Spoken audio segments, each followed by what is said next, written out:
Happy Monday po sa ating lahat mga ka-journers, mga kapwa ko Pasigueño. Nandito po tayo ngayon sa Pasig Temporary City Hall at Flag Raising Ceremony.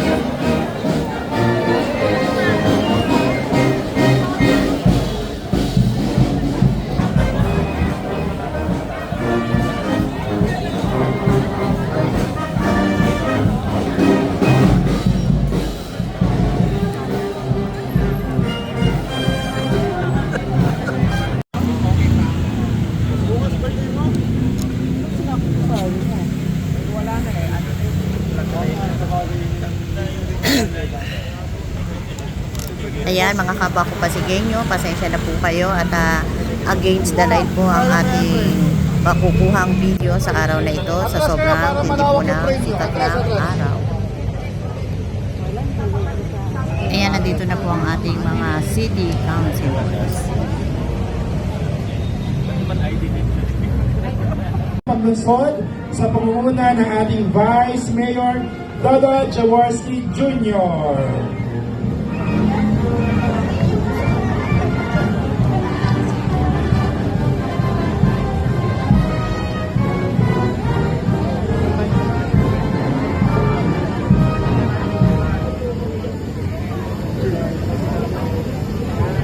Magandang umaga po sa inyong lahat, mga kapwa ko kawani at mga pinuno ng iba't ibang tanggapan. Bilang panimula ng ating maikling palatuntunan, atin pong ito ng ating sarili sa dakilang lumikha para sa sama-sama. Taas po natin ating kanang kamay at sumunod sa akin. Ako'y isang lingkod bayan. Pangangalagaan ko ang tiwalang ipinagkaloob ng mamamayan. Maglilingkod ako ng may malasakit, katapatan at kahusayan sa mga katiwalaan sa pamahalaan. Pipigilan ko at isisiwalat ko ito sa pamamagitan ng tama at angkop na pamamaraan. Isa sa buhay ko ang isang lingkod bayan. Maka-Diyos, makatao, makakalikasan, at makabansa. Tutugon ako sa mga hamon ng makabagong panahon tungo sa adhikaing matatag, maginhawa, at panatag na buhay. Sa mga tungkulin at hangaring ito, kasi nawa ako ng may kapal.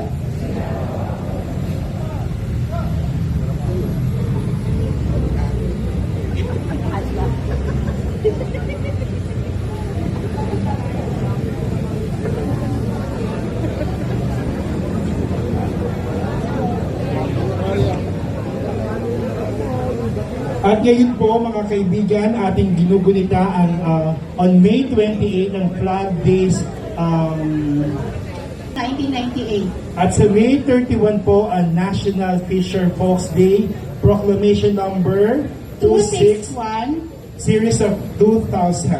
At ngayon naman po, meron tayong awardan, and to read the caption, tinatawagan ko po ang Regional Director ng BSP-NCR, si Scout Leader Manuel Isidoro III. Palakpakan po yan.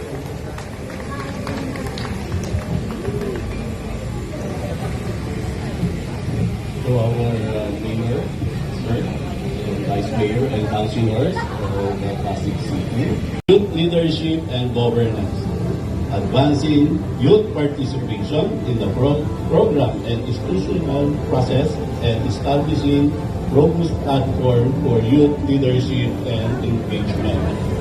Measurable growth and impact producing tangible, measurable outcome, and such significantly increase youth involvement and driving the strategic expansion of youth-focused program. Given this award, this 2025 Day of May in the year of Scouting 2026, during the flag ceremony of the Pasig City, signed by the National Key Officers of the Boy Scout of the Philippines, Attorney Cedric G. Train, Secretary General, Attorney Emilio B. Aquino, National President, Attorney Jose Rizalino L. Ortega, Chief National Commissioner, Ms. Gawat George B. Vargas for Youth Empowerment, presented to our beloved Mayor. The medal will be presented by our Secretary General, Cedric G. Train. Okay, Pasig City, palapakan natin Mayor Vico Soto. Congratulations! And the plaque will be presented by Regional Chairperson, Sir Lagumbay, and the certificate.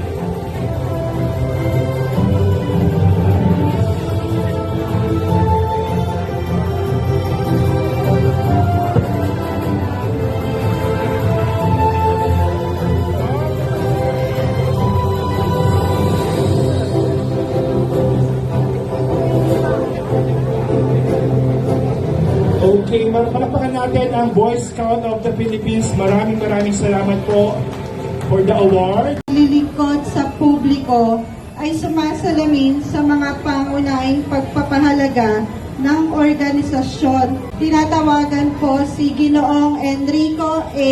Espartero. Palakpakan po natin ang ating mga awardees. Congratulations po. Tunay na kahanga-hanga ang kanilang mga gawa at maaari silang maging huwaran ng bawat empleyado ng pamahalaang lungsod.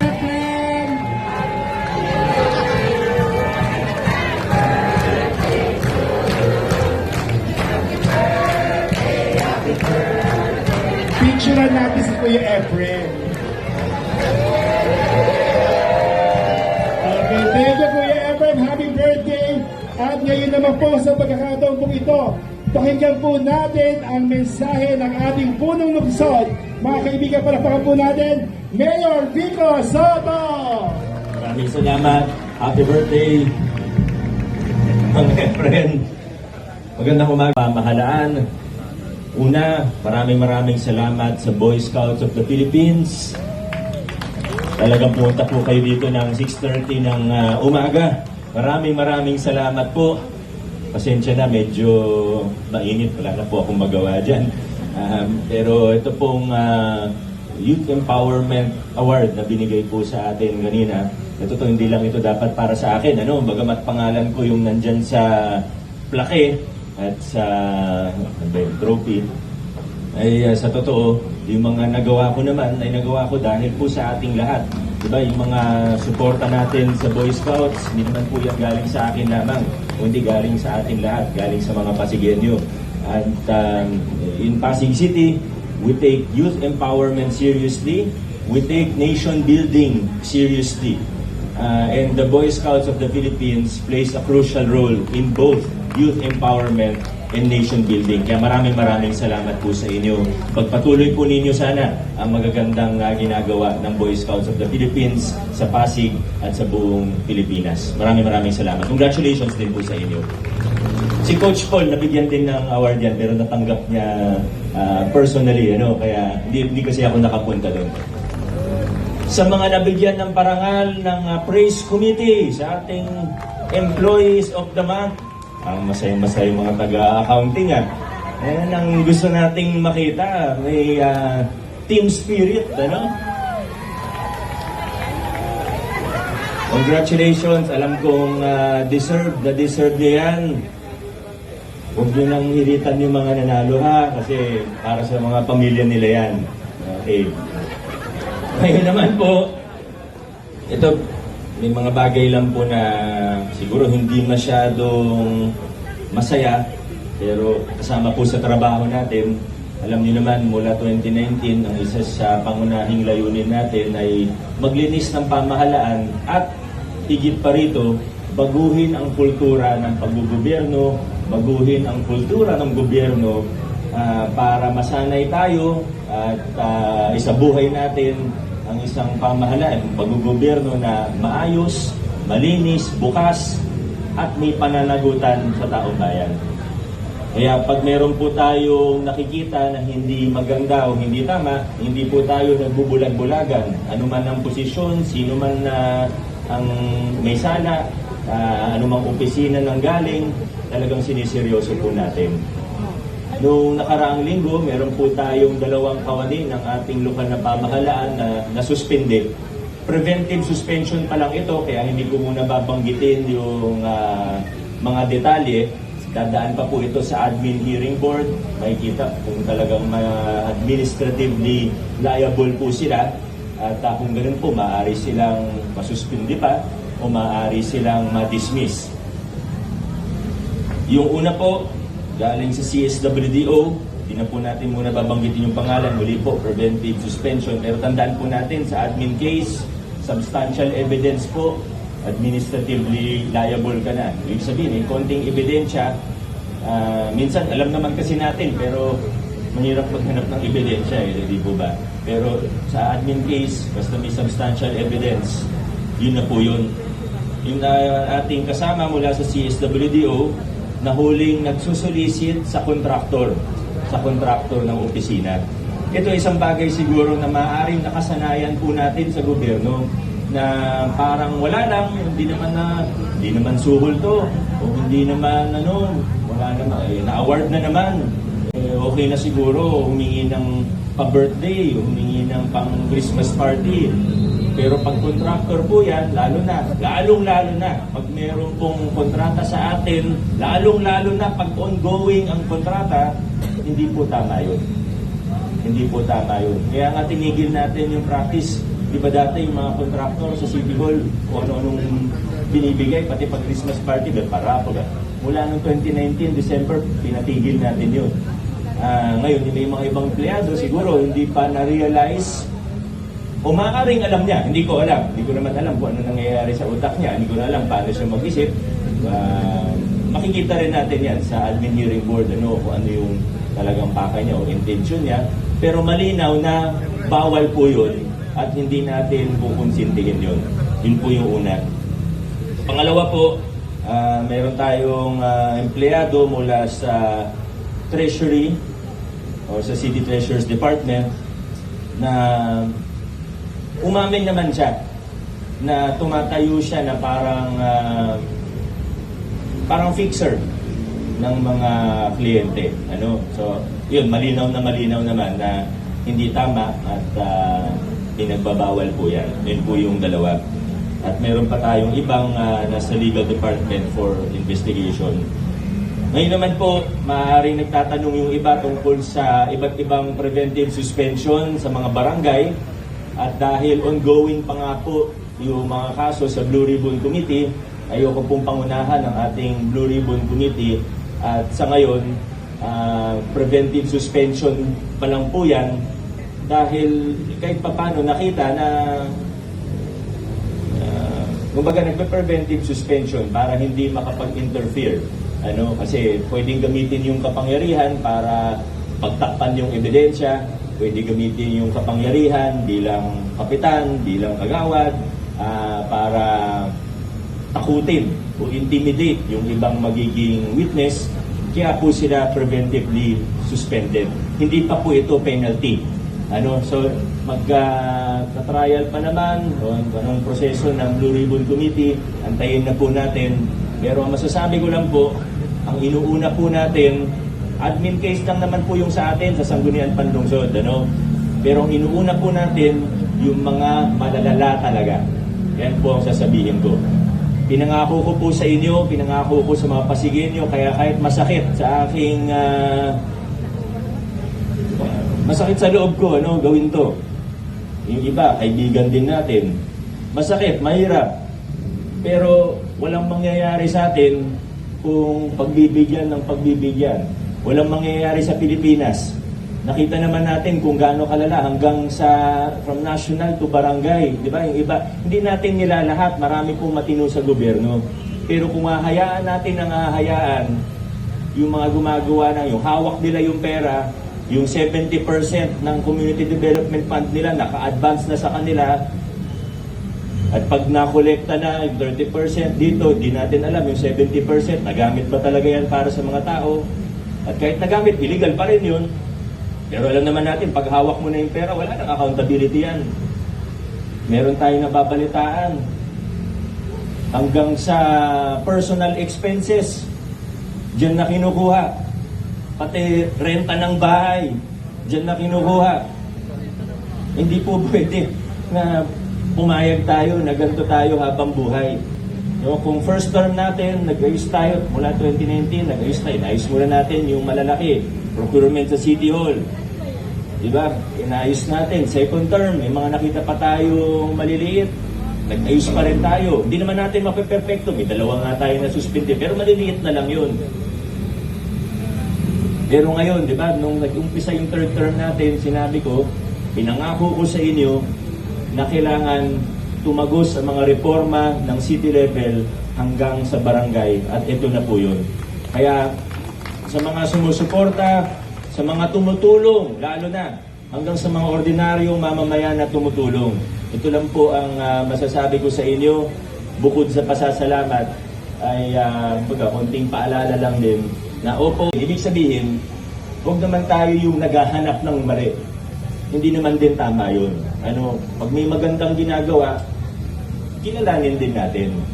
Marami rin naman magandang ginagawa ang mga barangay officials natin sa iba't ibang barangay. Pero oras na may makita tayong hindi tama, lalo na pagtungkol sa pondo ng taong bayan, kailangan magsalita po tayo.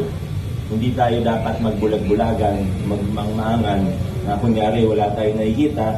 Iba kasi lalo na pag medyo nakinabang lang ng konti, hindi na magsasalita. O kaya medyo natakot. Naintindihan naman natin, minsan nakakatakot talaga. Pero para sa bayan, kailangan magsalita po tayo. At pag nakarating naman po sa atin dito sa City Hall, sa Sangguniang Panlungsod, ang assurance namin sa lahat ay magiging patas tayo, evidence-based. Di natin titingnan kung kaninong pangalan ang nakasulat dyan.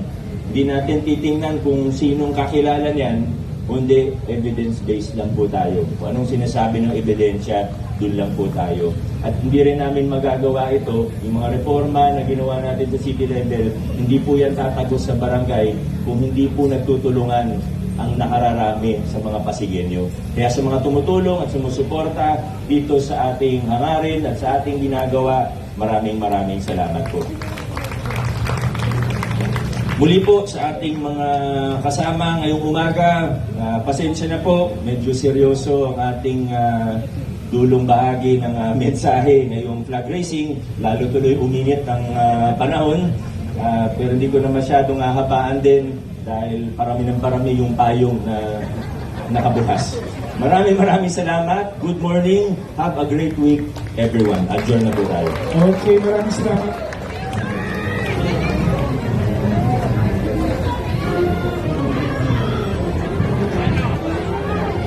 Ayan, sa lahat po ng nakapanood ng video ito, pasensya na po kayo at sa sobrang init po, against the light tayo. Hindi po maiiwasan at talaga po namang ginawa po ang lahat para lang makuhaan ang magagandang mensahe ni Mayor Vico Soto.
PPLD tayo naman!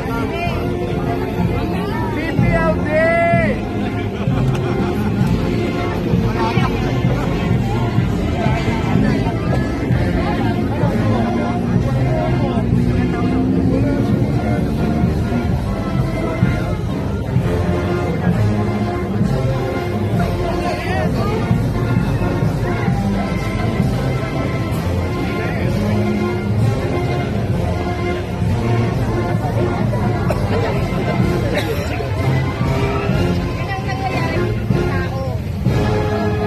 Hanggang dito na lang po muna ang ating vlogs. Maraming salamat po sa panonood at para po sa bago pa lang sa ating channel. Welcome po ang lahat and please like and share, comment down below and please subscribe para lagi po kayong updated sa kaganapan sa lungsod ng Pasig. Ingat po ang lahat. Bye!